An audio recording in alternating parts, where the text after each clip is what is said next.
hoje, meus queridos e minhas queridas, com uma verdadeira alegria, nós somos chamados a celebrar o domingo da Páscoa, a festa principal da nossa fé, a festa principal do cristianismo, isto é, a ressurreição de Jesus. Se Jesus tivesse vindo a este mundo e somente nascido, ele não teria nada de diferente dos outros homens. Ele teria sido somente um homem bom, o fundador de alguma religião. Mas Jesus, meus queridos e minhas queridas, quando chegou a hora máxima do seu amor, ele morreu como todos nós morremos. Mas a morte não o deteve. Ele ressuscitou. Ele venceu a morte. E por quê? Porque Ele é Deus, porque Ele é o Filho de Deus que se fez carne.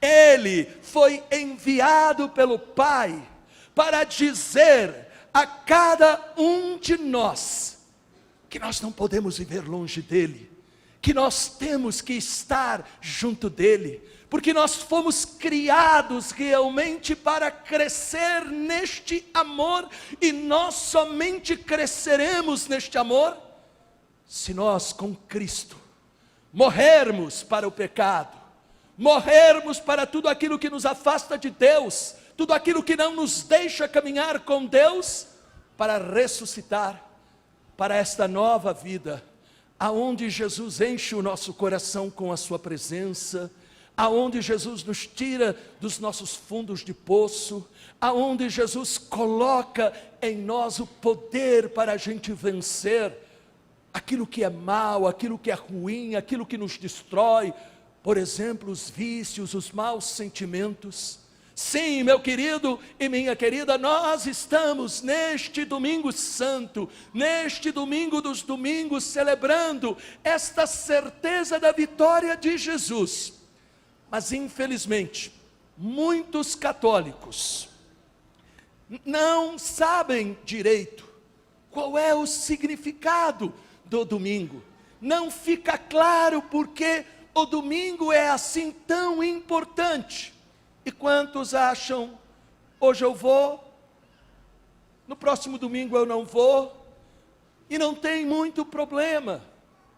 Mas é importante a gente entender, meu querido e minha querida, que o domingo, desde o início do cristianismo, a partir da ressurreição de Jesus, o domingo se transformou no dia dos dias, no dia por excelência, para participar da Eucaristia, ao ponto de um dos pregadores do início do cristianismo dizer: quem não celebra o domingo, na Eucaristia, ainda não ressuscitou, está morto.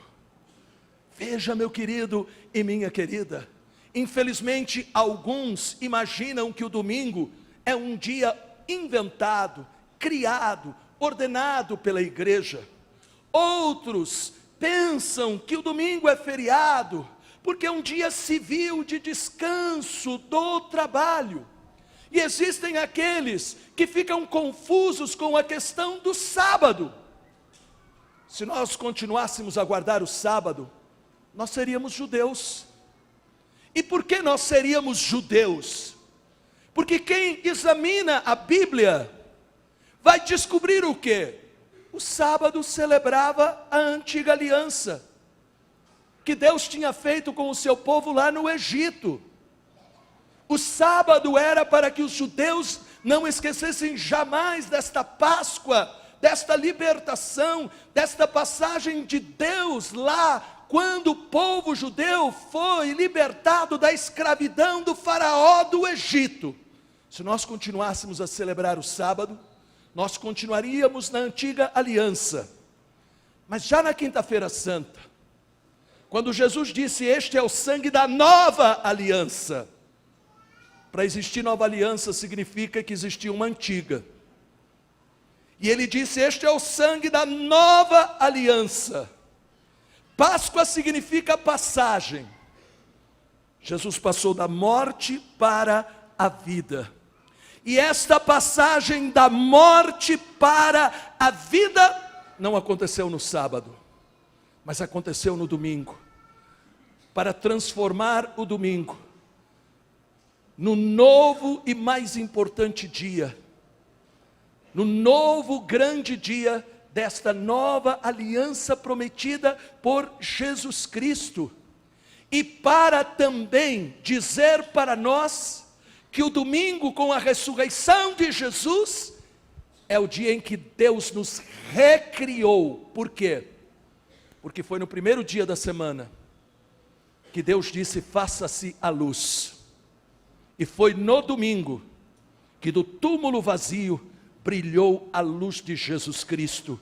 E isto significa que quem ressuscita passa a andar na luz, porque sai das trevas da sua vida passada e passa a viver a vida nova que custou a morte de nosso Senhor e Salvador Jesus Cristo.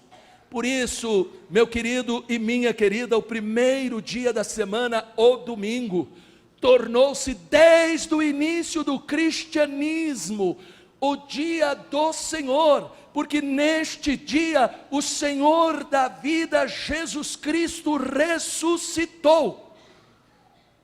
Santo Inácio de Antioquia, lá no início do cristianismo, no ano 107, portanto bem próximo da origem do cristianismo, ele explicou que todo amigo de Cristo guarde o dia do Senhor como uma festa, um dia de ressurreição, a coroa e chefe de todos os dias da semana.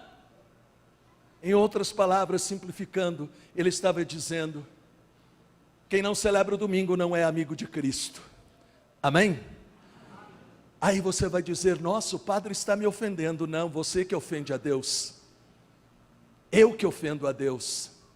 Quando eu tenho tempo para ir na feira, não estou dizendo que você não tem que ir, porque a gente tem que ir. Quando eu tenho tempo para lavar o carro, para acordar mais tarde, mas tem missa de tarde. Eis que eu estou à porta e bato. Apocalipse 3:20, diz Jesus. Eis que eu estou à porta e bato. Jesus está batendo novamente na nossa porta e dizer: meu querido, minha querida, eu vim por causa de você, porque você não me abre a porta, porque você faz das suas coisas mais importante do que aquilo que eu fiz por você. Não pode existir nada mais importante do que aquilo que Jesus fez por nós. Ou ele foi o bobo da corte, que veio a este mundo para fazer uma brincadeira de religião. Ele não veio para fazer uma brincadeira de religião. Ele veio para trazer a vida de Deus para mim e para você.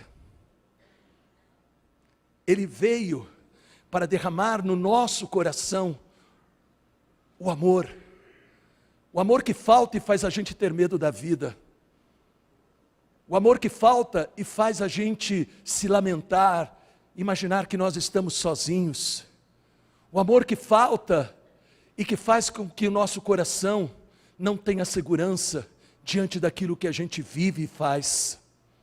Ele veio para dizer que a nossa vida tem sentido e terá somente sentido se Ele, o Deus, nosso Criador, estiver realmente presente.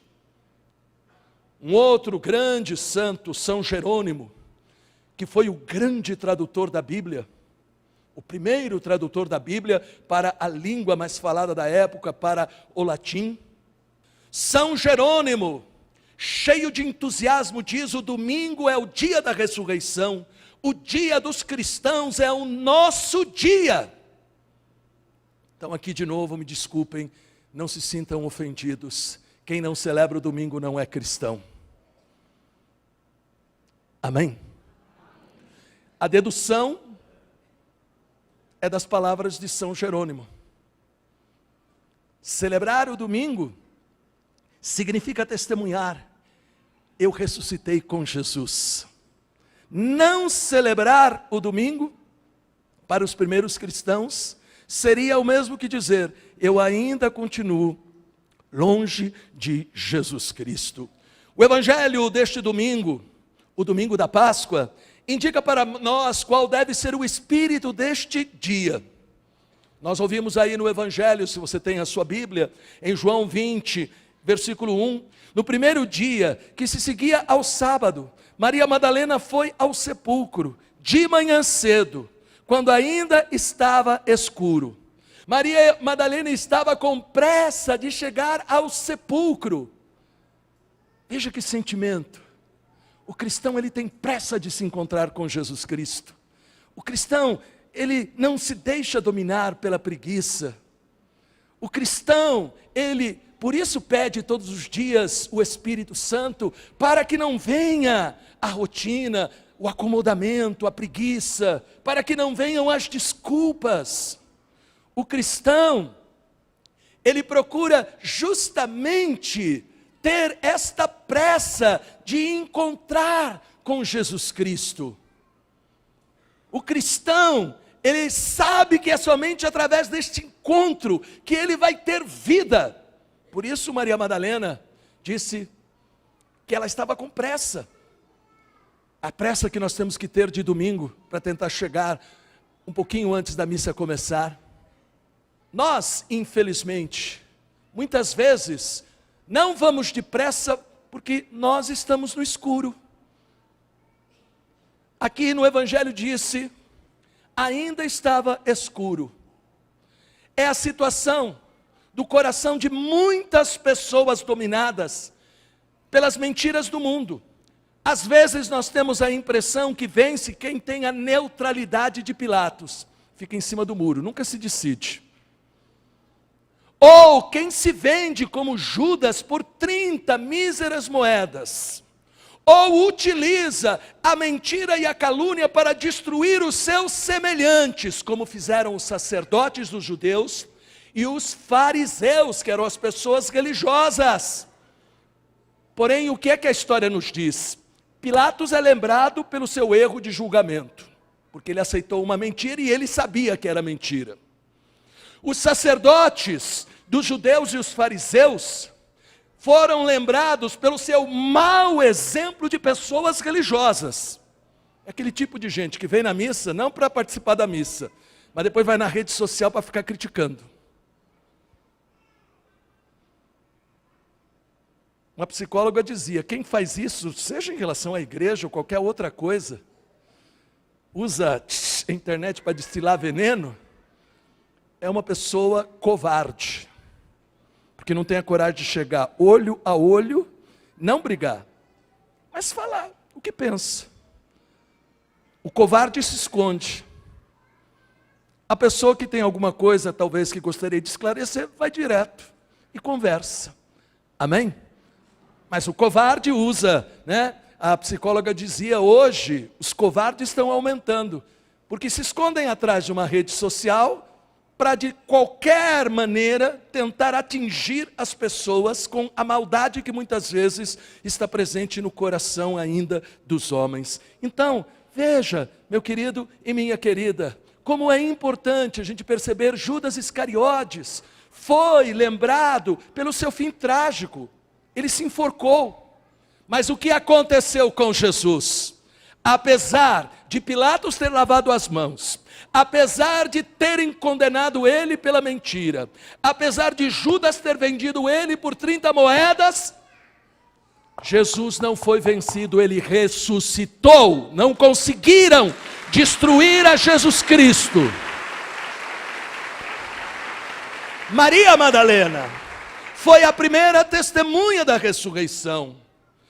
Nunca mais ela se calou. E muitas pessoas, através do seu testemunho, encontraram a Jesus. Meu querido, a nossa fé não pode ser uma fé egoísta que a gente guarda somente para nós.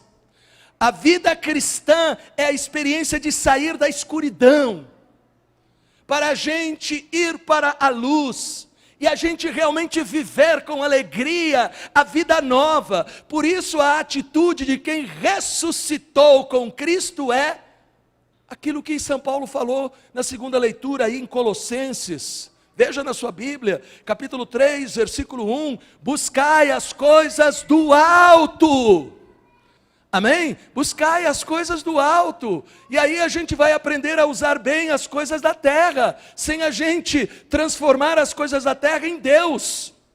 Buscar as coisas do alto significa buscar a Deus, dar para Deus o que é de Deus, gostar de ser cristão, viver a nossa fé católica realmente como deve ser vivida, com coragem, com entusiasmo, com perseverança. Buscar as coisas do alto é coerência de vida por meio do testemunho da alegria e da integridade. No meio deste tempo, como é vergonhoso a gente ver que no meio daqueles que estão envolvidos na Lava Jato, nessa corrupção que nunca se viu na história desse país, estão cristãos, tanto católicos como evangélicos. Como é triste a gente ver que pessoas que se elegeram em nome da religião estão com as mãos sujas. Porque o Papa, ele fala que a corrupção é o pior de todos os pecados. Porque o corrupto, com a sua corrupção e a sua ganância, e a sua hipocrisia de não admitir que ele é corrupto, ele tirou dos outros. Tirou. E por isso falta hospital, falta isso, falta aquilo outro. O cristão não. O cristão que encontrou a Jesus Cristo, ele como empregado, ele como trabalhador, ele vive a integridade, a generosidade, ele vive realmente o respeito, ele cumpre aquilo que tem que ser de empregado e aquilo que tem que ser de patrão, ele não é desonesto, ele não ouve coisas que não deveria ouvir, ele não espalha mentiras. E sabem por que o cristão nascido de novo não faz isso? A primeira leitura de hoje, infelizmente, não terminou com um versículo que é muito importante e que nem sempre a gente percebe. No versículo 44 do capítulo 10 de Atos, está escrito, estando Pedro ainda a falar, e aqui poderia estar, estando Padre Alberto ainda a falar. Amém? Porque, não é dar risada não. A palavra de Deus é atual. A palavra de Deus a gente não tem que olhar como se fosse uma coisa do passado. A palavra de Deus, ela tem que ser olhada como uma palavra dirigida para nós. Amém? Não é para lembrar, isso daqui não é livro de história. Isso aqui é livro de vida. Então aqui está escrito, estando Pedro ainda a falar, o Espírito Santo desceu. Quando a palavra de Deus está sendo proclamada, o Espírito Santo vem. Amém? Por isso que quando eu insisto que a gente tem que fazer silêncio, prestar atenção, é porque Deus está falando. E o Espírito Santo, nessa palavra, ele vai derramar a força, a graça dele sobre nós. E nós vamos estar sendo curados no espírito, nas emoções, no corpo. Amém? Veja. Estando Pedro ainda a falar, o Espírito Santo desceu sobre todos os que ouviam a santa palavra. Portanto, isso é um Pentecostes, é um derramar do Espírito. Curve a sua cabeça, feche os seus olhos. Vamos pedir que isso possa acontecer em nossa vida. Coloque a mão no seu coração. Coloque a mão no seu coração e nós vamos pedir ao Senhor que Ele incendeie a nossa alma, que esta palavra que nós acabamos de ouvir, ela nos recrie, ela nos transforme, que esta palavra que nós acabamos de ouvir, ela nos cure, nos liberte, tire as pedras que ainda existem no nosso coração, entre nos nossos medos, traumas, complexos, sentimentos de culpa, e que o Espírito Santo nos dê realmente a certeza de que quem está em Cristo, com Ele ressuscita.